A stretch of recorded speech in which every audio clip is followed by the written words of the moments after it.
आज हम लगभग 100 साल पहले के एक इंटेलेक्चुअल बॉक्सिंग मैच की बात करने वाले हैं। हाँ, एक बहुत ही दिलचस्प मुकाबला। एक तरफ थी अमेरिकी पत्रकार कैथरीन मेयो और उनकी किताब मदर इंडिया। ये 1927 में आई और पश्चिम में तो जैसे वायरल हो गई। बिल्कुल।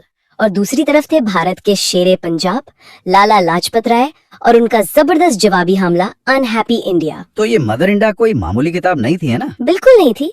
उसने पश्चिमी दुनिया में भारत की एक ऐसी तस्वीर पेश की जो गंदगी, बीमारी, अंधविश्वास और सामाजिक बुराइयों से भरी हुई थी। और ये एक बहुत ही संवेदनशील समय पर हुआ। हाँ, भारत उस समय आजादी के लिए लड़ रहा था, तो राय ने इसे सिर्फ एक किताब नहीं माना, बल्कि भारत के आत्मसम्मान और स्वतंत्रता संग्राम पर एक सीधा हमला माना। सही कहा। तो आज हम जिन स्रोतों पे गहराई से बात करेंगे, उनमें लाला लाजपत राय की यही किताब अनहैप्पी इंडिया सबसे अहम है। जी। हम देखेंगे कि राय ने मेयो के आरोपों का जवाब कैसे दिया और इस प्रक्रिया में उन्होंने ब्रिटिश राज और भारतीय समाज के बारे में क्या गहरी बातें कही। ये सिर्फ एक खंडन नहीं है, ये एक पूरी की पूरी पलटा कहानी है। और हमारा मकसद है इस इंटेलेक्चुअल लड़ाई की परतों को खोलना, ये समझना कि राय के तर्क क्या थे, वो कितने मजबूत थे और वे आज हमारे लिए क्या मायने रखते हैं। तो चलिए शुरू करते हैं पहले राउंड से।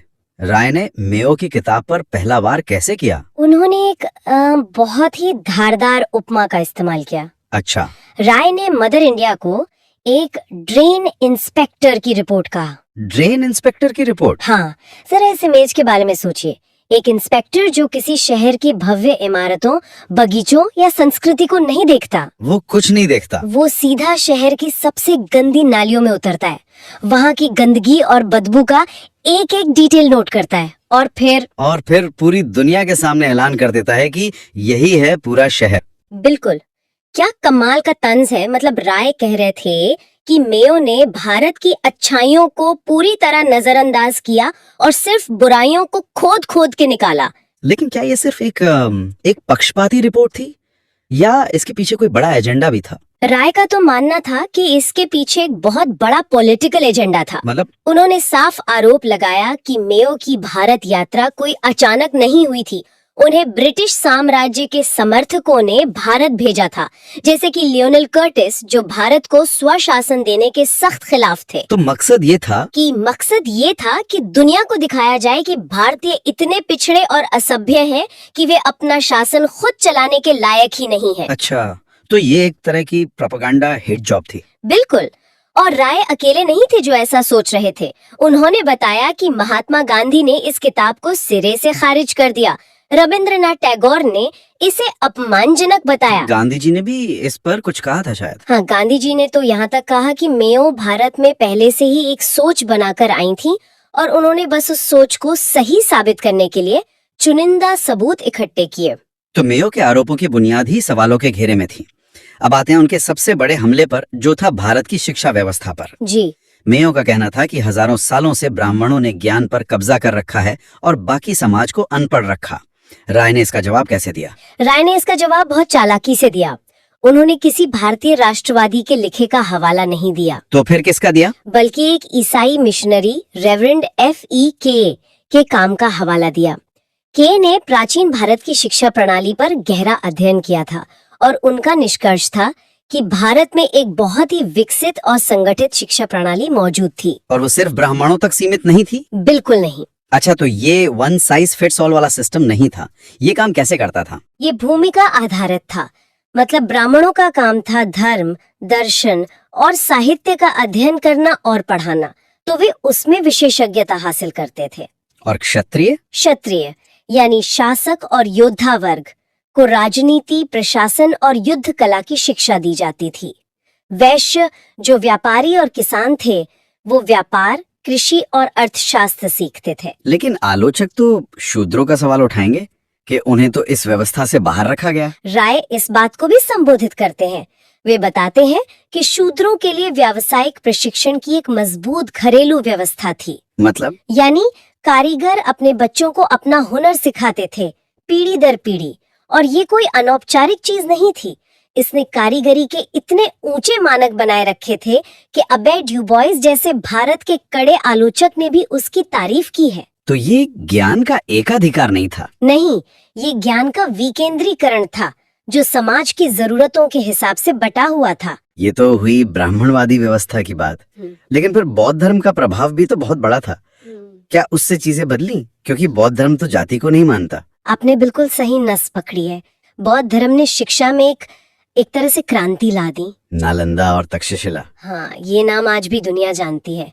और उनकी सबसे बड़ी खासियत यही थी कि उनके दरवाजे किसी भी जाति या पंथ के लिए बंद नहीं थे। राय बर्मा का एक दिलचस्प उदाहरण देते हैं। क्या? वो कहते हैं कि अंग्रेजों के आने से पहले बर्मा में लगभग हर पुरुष मठों से जुड़ा था और वहां से शिक्षा प्राप्त करता था। नतीजा ये हुआ कि वहां साक्षरता दर बहुत ऊंची थी। ये तो बहुत मजबूत तर्क है। लेकिन राय सिर्फ प्राचीन ग्रंथों या पुरानी व्यवस्थाओं की बात नहीं करते हैं। उन्होंने ब्रिटिश राज के अपने ही रिकॉर्ड्स का इस्तेमाल किया है ना? हाँ, और यही उनके तर्क का सबसे शक्तिशाली हिस्सा है। उन्होंने डॉक्टर लिटनर की पंजाब पर रिपोर्ट का हवाला दिया।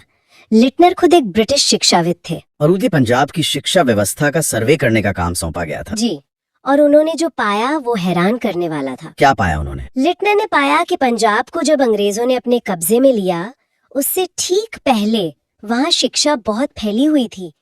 उन्होंने 1852 की एक रिपोर्ट का जिक्र किया है, जिसके मुताबिक होशियारपुर जैसे पिछड़ा माने जाने वाले जिले में भी हर 19-20 पुरुषों पर एक स्कूल था। एक मिनट, होशियारपुर में 1850 के दशक में हाँ, हर 20 लोगों पर एक स्कूल? ये तो आज के हिसाब से भी यकीन करना मुश्किल है। बिल्कुल। तो अंग्रेजों के आने से पहले भारत में शिक्षा की तस्वीर वैसी बिल्कुल नहीं थी जैसी हमें बताई जाती है। बिल्कुल नहीं थी। तो सवाल ये उठता है कि अगर हमारी तालीम की बुनियाद इतनी मजबूत थी, तो फिर वो अनपढ़ भारत वाली तस्वीर कहाँ से आई? हाँ, यही सबसे बड़ा सवाल है। वो तस्वीर जिसका ढिंडोरा मेयो और अंग्रेज पीट रहे थे, इतनी व्यापक निरक्षरता कैसे फैली? राय का तर्क है कि ये कोई हादसा नहीं था। तो फिर?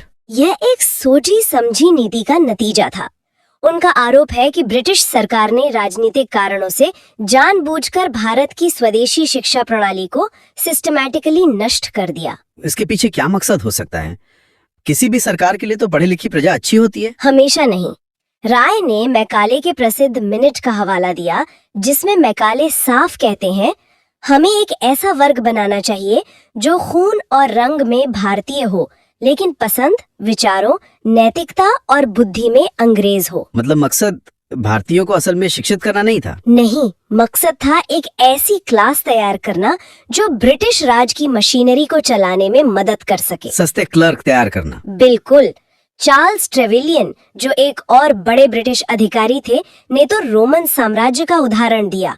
उन्होंने कहा, जैसे रोम ने विजित राष्ट्रों को रोमनाइज करके अपने शासन को मजबूत किया, वैसे ही हमें भी करना चाहिए। यानी अपनी संस्कृति और भाषा थोप कर। हाँ, इस नीति का मकसद काबिल लोग तैयार करना नहीं, बल्कि सस्ती लेबर तैयार करना था। ऐसे बाबू जो अंग्रेजी समझें, फाइलें चलाएं और कम तनख्वाह पर काम करें। और इसका असर अर्थव्यवस्था पर भी तो पड़ा होगा। ये तो एक दुष्चक्र की तरह लगता है। बिल्कुल सही। एक तरफ अंग्रेजों ने भारतीय उद्योगों को तबाह कर दिया ताकि इंग्लैंड के कारखानों का माल यहाँ बिक सके।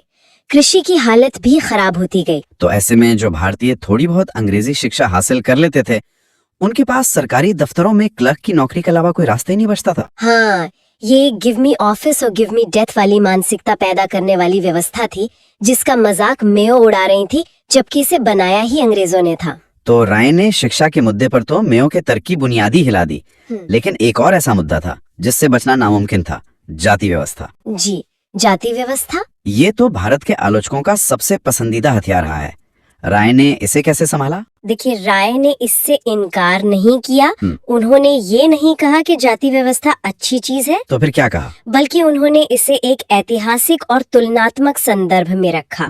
उन्होंने फ्रांसीसी विद्वान एम सेनाट का हवाला देते हुए कहा कि जाति व्यवस्था कोई अनोखी भारतीय चीज नहीं है, ये प्राचीन आर्य संस्थाओं का एक विकास थी और इससे मिलती जुलती व्यवस्थाएं प्राचीन रोम और ग्रीस में भी थीं। अच्छा, जैसे कि कोई खास उदाहरण दिया उन्होंने? हाँ, उन्होंने बताया कि रोम में भी शादी को लेकर नियम बहुत सख्त थे कि कौन किससे शादी कर सकता है। भोजन को लेकर पवित्रता की धारणा थी, सामाजिक बहिष्कार की प्रथा थी, जिसे हम हुक्का पानी बंद करना कहते हैं। बिल्कुल। उन्होंने जापान का भी उदाहरण दिया, जहां एटा और हिनिन जैसे बहिष्कृत वर्ग थे जिन्हें समाज इंसान से कम समझता था। अच्छा। तो राय का तर्क ये था कि समाज अपनी बुराइयों से खुद निपटता है, हाँ। अगर उसे आजाद छोड़ दिया जाए। एग्जैक्टली। उनका मुख्य तर्क यही था कि जापान राजनीतिक रूप से स्वतंत्र था, इसलिए वह कानून बनाकर और सामाजिक सुधार करके इन भेदों को खत्म कर सका। राय का मानना था कि एक स्वतंत्र भारत भी यही करता। लेकिन अंग्रेजों ने तो उसका उल्टा किया। हाँ, राय का आरोप है कि उन्होंने फूट डालो और राज करो की नीति के तहत जाति व्यवस्था का अपने फायदे के लिए इस्तेमाल किया। उन्होंने सैन्य जातियों और कृषि जातियों जैसी श्रेणियां बनाई और समाज को और भी ज्यादा बांटा। और अस्पृश्यता यानी अनटचेबिलिटी के बारे में उनका क्या कहना था? राय ने अस्पृश्यता को एक सामाजिक कलंक कहा जिसे हर हाल में मिटाना जरूरी है, लेकिन उन्होंने ये भी जोर देकर कहा कि हजारों हिंदू सुधारक जमीनी स्तर पर इसके खिलाफ काम कर रहे हैं। उन्होंने मेयो के इस दावे को झूठा बताया कि अस्पृश्यता के रक्षक असंख्य हैं। हाँ, राय का कहना था कि कुछ विरोध जरूर है, लेकिन ये प्रथा तेजी से खत्म हो रही है क्योंकि भारतीय समाज खुद इसके खिलाफ जागरूक हो रहा है। यहाँ तक तो राय डिफेंस पर खेल रहे थे, अपने घर को, अपनी संस्कृति को मेयो के हमलों से बचा रहे थे। लेकिन अब वो पासा पलटते हैं और एक जबरदस्त काउंटर अटैक करते हैं। हाँ, और निशाना साधते हैं सीधे अमेरिका पर। ये हिस्सा पढ़कर तो मैं हैरान रह गया। हाँ, ये राय के तर्क का सबसे तीखा और शायद सबसे असरदार हिस्सा है। वे कहते हैं कि अमेरिकियों को हिंदुओं की जाति व्यवस्था की आलोचना करने का कोई नैतिक अधिकार ही नहीं है। क्यों? क्योंकि उनके अपने देश में अश्वेत लोगों के साथ कहीं ज्यादा क्रूर और अमानवीय अस्पृश्यता का व्यवहार होता है। और ये कोई सुनी सुनाई बात नहीं थी। नहीं, राय ने अमेरिका में 5 साल बिताए थे जी, और इस समस्या को अपनी आंखों से देखा और पढ़ा था। उन्होंने क्या खास बातें बताई? उन्होंने विस्तार से बताया कि कैसे अमेरिकी गृह युद्ध और गुलामी खत्म होने के बाद भी दक्षिणी राज्यों ने अश्वेत लोगों को वोट देने के अधिकार से वंचित रखने के लिए चालाकी भरे कानून बनाए, जैसे कि दादाजी क्लॉज। दादाजी क्लॉज ये क्या था? ये एक बहुत ही चालाकी भरा कानून था। कानून कहता था कि आप तभी वोट दे सकते हैं अगर आपके दादाजी वोट दे सकते थे। अच्छा। अब जाहिर है ज्यादातर अश्वेत लोगों के दादा परदादा गुलाम थे और उन्हें वोट देने का हक ही नहीं था। तो ये कानून सिर्फ नाम के लिए था, इसका असली मकसद सीधे सीधे उन्हें वोटिंग से बाहर करना था। बिल्कुल, सिस्टम को ही ऐसा बना दिया कि वे कभी बराबरी पर आ ही ना सके। और सिर्फ इतना ही नहीं, उन्होंने जिम क्रो लॉज का जिक्र किया, जिनके तहत नस्लीय अलगाव को कानूनी बना दिया गया था। ट्रेनों में अश्वेतों के लिए अलग और ज्यादा गंदे डिब्बे होते थे, भले वे गोरे यात्रियों के बराबर ही किराया देते हों। हाँ, वे किसी अच्छे होटल या रेस्टोरेंट में घुस नहीं सकते थे। स्कूलों से लेकर पानी पीने के नलों तक सब कुछ अलग था। रे एक बहुत ही छुपने वाली तुलना करते हैं। वे कहते हैं कि भारत में अछूतों के साथ भेदभाव होता है, जो बहुत गलत है। हाँ, और ये उस समय की एक भयानक सच्चाई थी। अमेरिका में खासकर दक्षिणी राज्यों में सिर्फ शक के आधार पर अश्वेत लोगों को भीड़ इकट्ठा होकर पीट पीट कर मार डालती थी और किसी को सजा नहीं होती थी। इसे लिंचिंग कहते थे। तो राय का सवाल सीधा था, जब आपके अपने घर में इतनी भयानक अमानवीयता हो रही है, तो आप किस मुंह से दूसरे देश को नैतिकता का पाठ पढ़ा रहे हैं? बिल्कुल। तो कुल मिलाकर देखें तो अनहैप्पी इंडिया सिर्फ एक किताब का जवाब नहीं है, ये तो एक तरह का आरोप पत्र है, एक चार्ज शीट है ब्रिटिश राज और पश्चिमी पाखंड के खिलाफ। बिल्कुल। लाला लाजपत राय का अंतिम और सबसे बड़ा तर्क यही था कि भारत की सामाजिक बुराइयां, चाहे वो जाति व्यवस्था हो या निरक्षरता, वो राजनीतिक गुलामी के कारण और भी गहरी और बदतर हो गई हैं। वो ब्रिटिश शासन को सिर्फ आर्थिक शोषण का दोषी नहीं ठहराते, नहीं, बल्कि भारत की सांस्कृतिक और सामाजिक प्रगति को जानबूझकर रोकने का भी दोषी ठहराते हैं। उनका कहना था कि अंग्रेजों ने इन बुराइयों को खत्म करने के बजाय अपनी शासन को सही ठहराने के लिए उनका इस्तेमाल किया। और ये किताब एक ऐसा सवाल छोड़ जाती है जो आज भी उतना ही जरूरी लगता है। बिल्कुल। राय का मानना था कि कोई भी देश अपनी सामाजिक समस्या